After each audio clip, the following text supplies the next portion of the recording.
Hello and welcome to PH Maths. Today's explainer is bearings. Clockwise from north, 3 digits, always.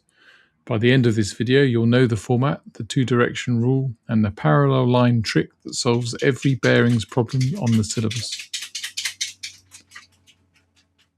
Definition. A bearing is a direction measured clockwise from north and written as 3 digits. So a bearing of 070 degrees means 70 degrees clockwise from north. Always 3 digits, even if the actual angle is single or double.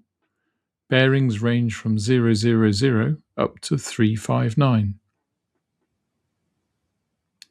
Key insight. Always mark north at every point in your diagram. At the start, at the end, anywhere a bearing is given or asked for. The bearing from A to B and the bearing from B to A differ by exactly 180 degrees. Use parallel north lines and co-interior angles to chase the bearing across the diagram. Common slip. Writing 57 degrees instead of 057. Bearings need 3 digits, regardless of magnitude. So 57 becomes 057.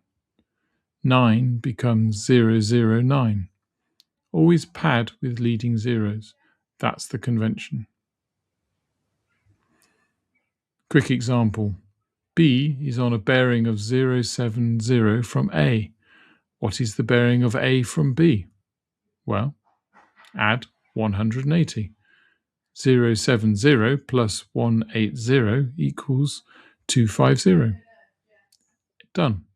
Every bearings problem is really an angle chase, with the parallel north lines doing the heavy lifting.